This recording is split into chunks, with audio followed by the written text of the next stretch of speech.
Welcome to the Human Capital Innovations Podcast.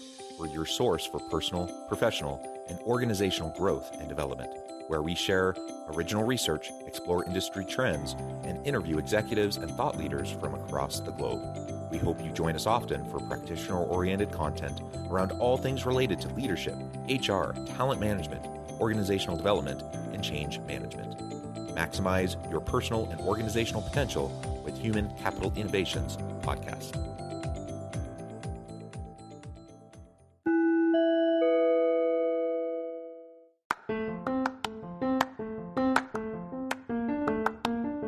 Welcome to the Human Capital Innovations Podcast. In this HCI Podcast episode, I talk with Sheila Marmon about excellence in company culture and employee satisfaction.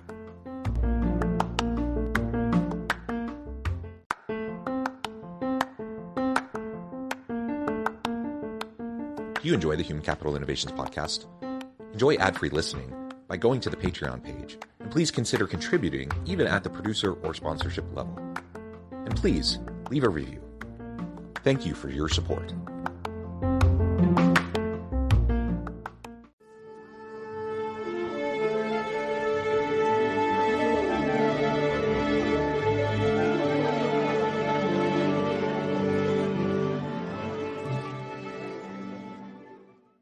Sheila Marmon, welcome to the Human Capital Innovations Podcast.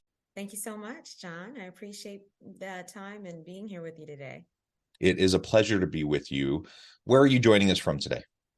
Los Angeles, California.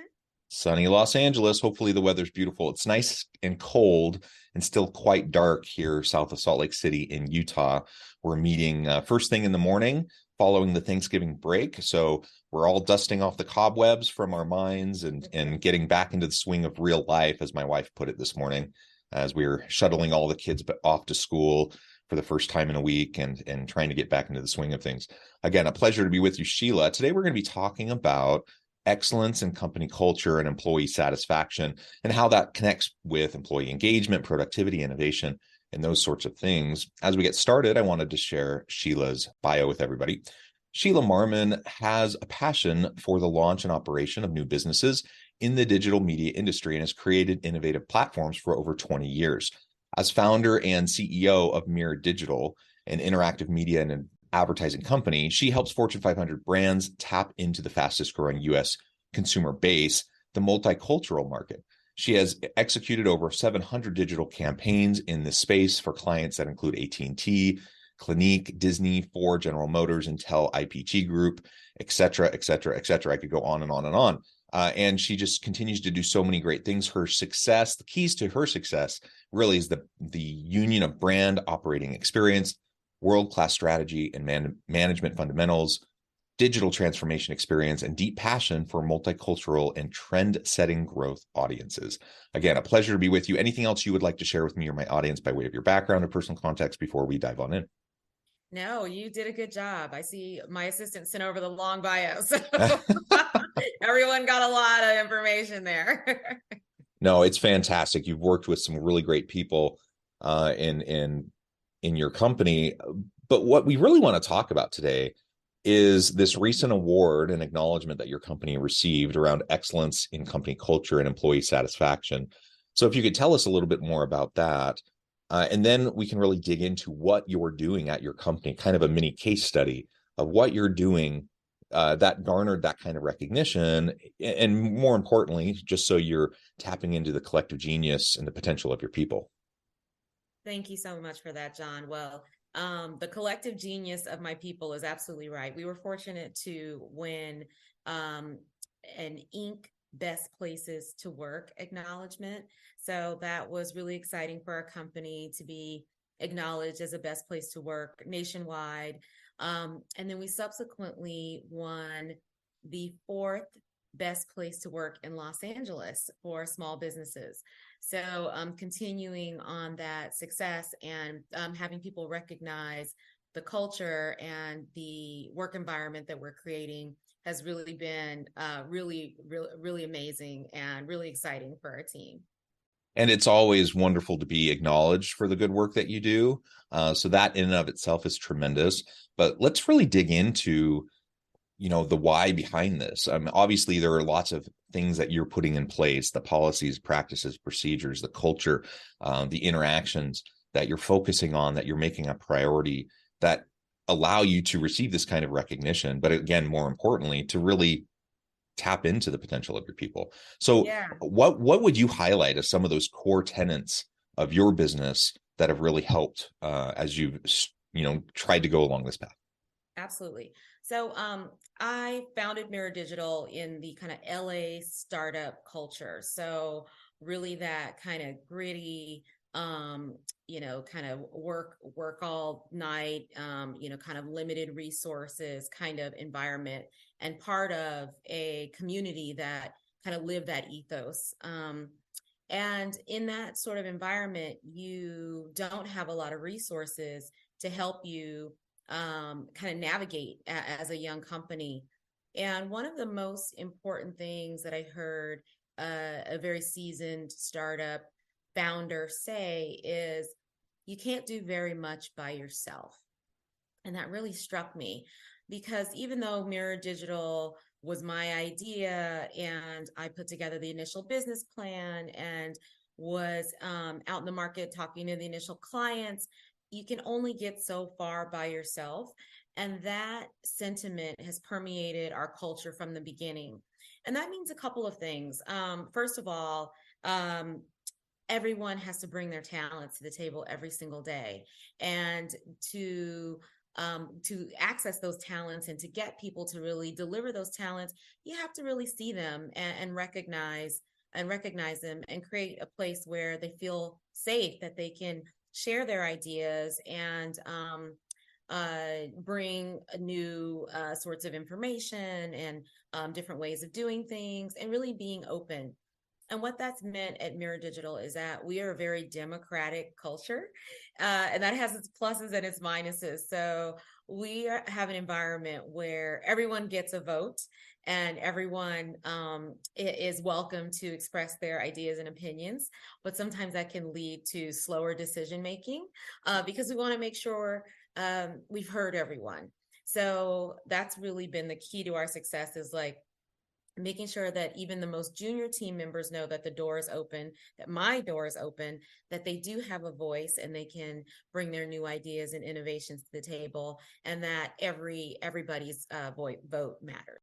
Yeah, and it's a different kind of an approach. But I do feel like the pendulum has swung away from kind of the top-down authoritarian command control kind of model of leadership to this more collaborative, inclusive, democratic style of leadership, as you're describing. And in the US, we tend to still be kind of further over this direction towards those old models.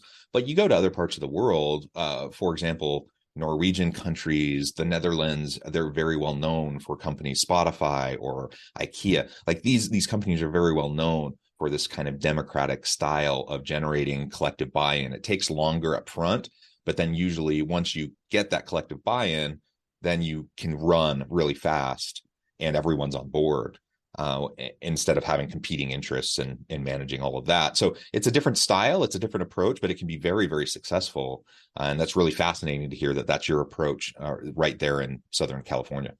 Absolutely. And one thing I'll add to that, being a founder in the innovation space, and, where typically founders don't look like me, I'm acutely aware when I'm not hearing certain voices, and very proactive about making sure that everyone feels like they have a stake in what we're doing, and that that their voice is important.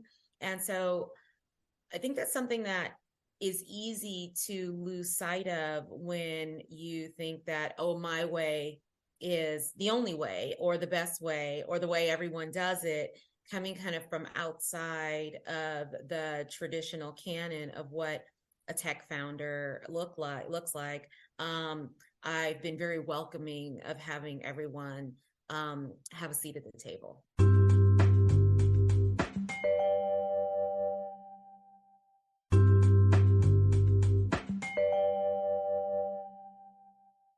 Well, and I think that kind of an inclusive approach and a focus on a culture of belonging really is very important. It's one of the benefits of your style of leadership. And now clearly, being a woman of color, as you mentioned, you might physically look different than the typical kind of tech bro white guy kind of demographic that is probably more common.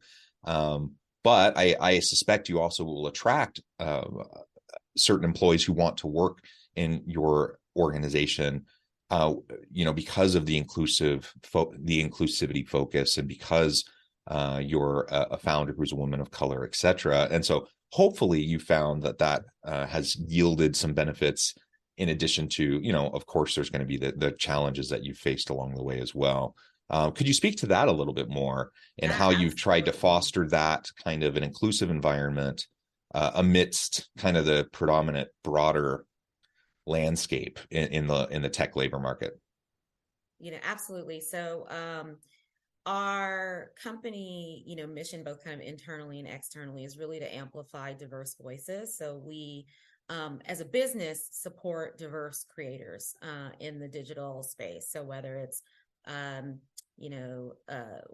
1.0 kind of digital publishers, or social influencers, or podcasters, or whatever that is, but we are explicitly focused on amplifying and supporting those diverse voices. And that mission is not only external, we bring it internal as well, where we really do foster a sense of belonging. As you said, you hear a lot of people talk about, oh, bring your full self to work, and we welcome that. But you have to check yourself and see, do you really? And what cues are you emitting to let people know that it is okay to bring their full self to work? I'm very, very proud that our company represents the audiences that we serve with respect and love. So we have a very diverse, young, vibrant staff, and diverse across all sorts of categories. So we have BIPOC representation. We have diversity in terms of gender expression from the LGBTQIA plus community. And since we've gone fully remote since the pandemic, we have folks all over the country. So we are getting that, kind of secret sauce from everybody, given their lived experience, as well as what they've learned as being marketing practitioners and media practitioners. And we put all of that into our recipe, which I think has led to some of the success that you've seen, with people recognizing that as a community and as a culture and as a company, that we are getting the best out of our employees, because we really do welcome all of them to work every single day. And that really is super important. Now, I'm a straight cisgender white dude. So I have all the different layers of privilege. And so when I talk about bringing my whole authentic self to work, it's probably easier for me to do that. I'm sitting here wearing my elf Christmas t-shirt, and I'm wearing Crocs, and I totally understand that that's a bit of privilege, and maybe other people don't feel like they would be able to be as casual as how I'm dressed at the moment. And so one of the things I need to do as someone from a position of privilege, whether I ask for the privilege or not, and I know sometimes people get nervous about throwing around those terms, whether I ask for it or not, the reality is I experience it. And so I need to utilize my voice to extend those opportunities for other people. So that if someone does want to come to work and they want to wear a suit and tie, fantastic, if that's their preference. But if they want to be more casual, I need to make sure that they understand that that's okay, and they're not going to be looked down on for that they're not going to have to deal with some sort of implicit bias or assumptions made about them because of that. And I need to utilize some of my privilege, I think, to be able to extend that umbrella out to other people to the best I can. And so that's certainly something I want to try to do as an ally in the space, so that everyone truly can. And that's just a silly example of how you're dressing and the style that you wear to the workplace, but it could be 1,000 things. And every workplace has its norms, and it has its espoused values, but more importantly than the espoused values, it's the lived daily experience of people. And if there are these really lofty espoused values, but when people show up, they're judged, they don't feel safe, they feel like they have to have their garters on all the time, then you're not going to get the same benefits as you would otherwise. Now, of course, we're never going to fully live up to all of our espoused values. They're aspirational for a reason. We're working towards them. But we have to try to align things as best as we can and try to walk the walk more than just talking the talk. Yeah, and I think we reverse engineer that a little bit, where we are very clear about our values of inclusivity, of having, giving everyone a voice and a seat at the table, work hard, play hard. So if you're going to come to Mirror Digital, you kind of sign up for that. And what I think that allows us to do is no one has to co-sign on anyone else what they're wearing or any other element, because every day we're telling our employees that you're enough just how you are, no matter what you're wearing or what you're bringing to the table or what you're saying. We've been really clear about what we value up front.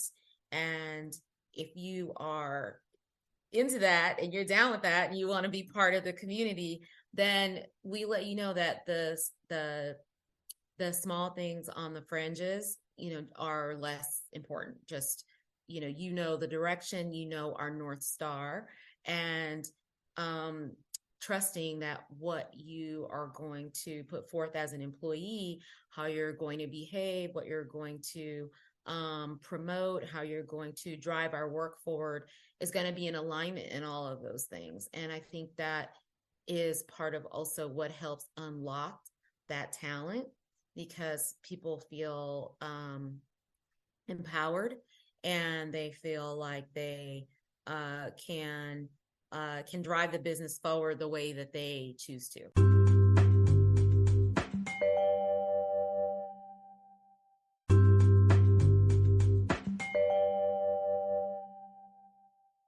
And when we create that kind of an inclusive environment where everyone feels like their voice is sought after and heard, that they have a chance to express themselves and do what they do best every day, where there's that inclusive environment and culture of belonging, it leads to a lot of really positive outcomes. So this award that you received in terms of company culture, it leads to employee satisfaction, it leads to employee engagement, it leads to greater collaboration and innovation and creativity amongst your team.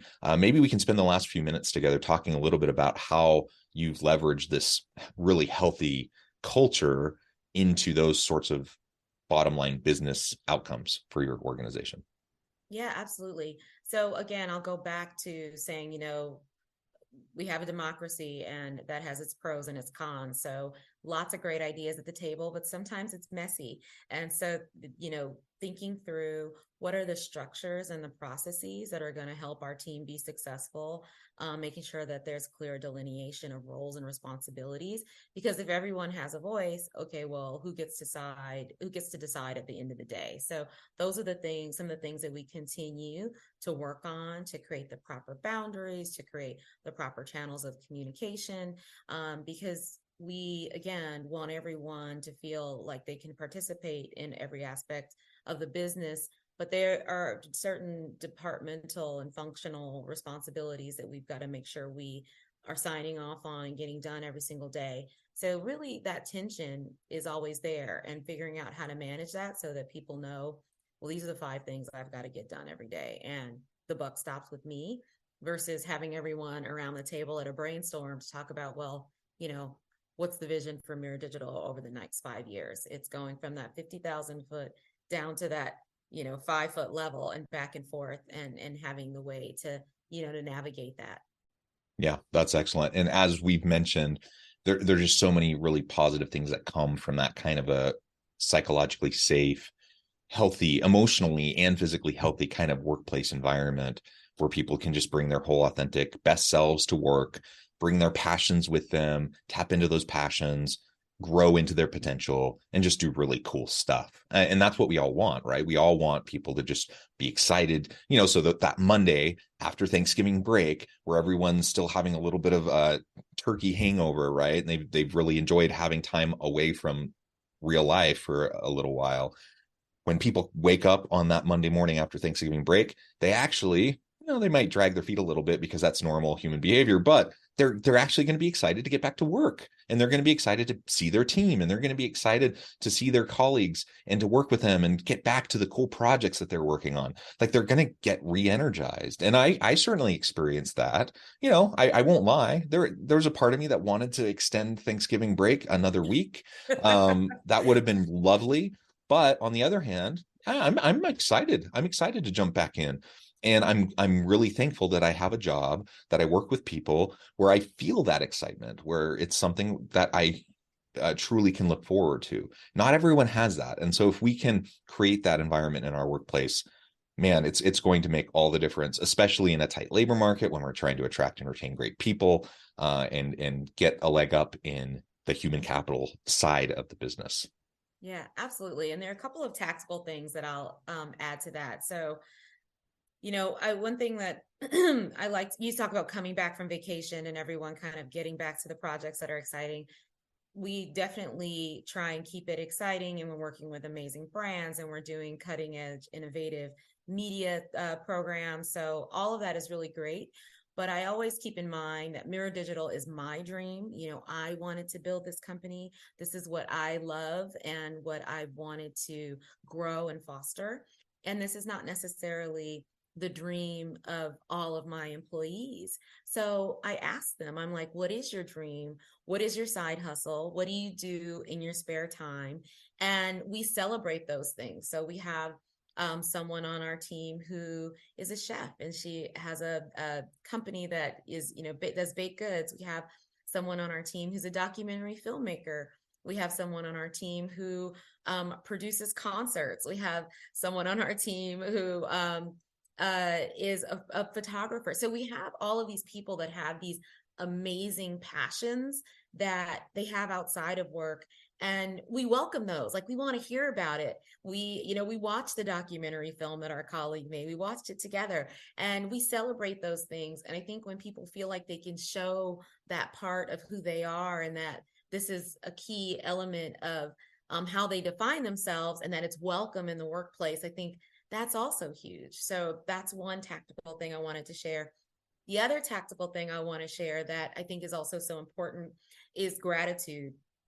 And we build in ways to show gratitude among our team members every single day. So we have our weekly staff meeting. I'm actually going to it right after this conversation. And it's during that staff meeting, everyone says who was their team crush from the last week. And you acknowledge a team member who has helped you in some big or some small way. And every week, everyone has a crush. And it's a way of us remembering that we can't do very much alone, going back to where I started, and also giving shine to the gifts that other people on the team, bring to the table every single day. I love it. I love it, Sheila. This has just been a fascinating conversation. I know we've just scratched the surface about all the cool things happening in your organization, but we're going to pause there. We're going to have to end the conversation there for today. I'd love to have you back anytime and we can continue. Before we wrap things up for today, I just wanted to give you a chance to share with the audience how they can connect with you and find out more about your work, your team, and then give us a final word on the topic for today.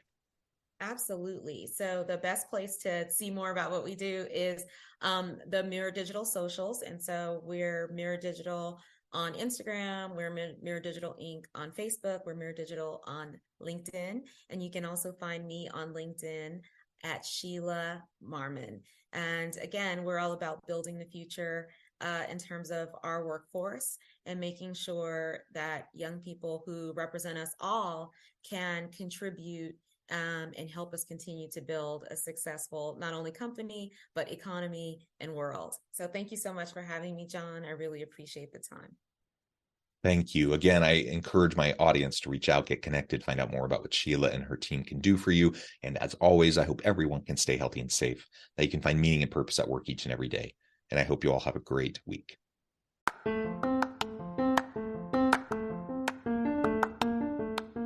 Do you enjoy the Human Capital Innovations podcast? Enjoy ad-free listening by going to the Patreon page, and please consider contributing even at the producer or sponsorship level. And please leave a review. Thank you for your support.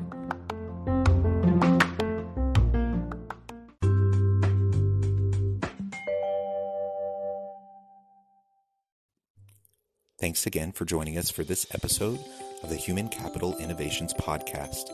I hope you stay healthy and safe and that you have a great week.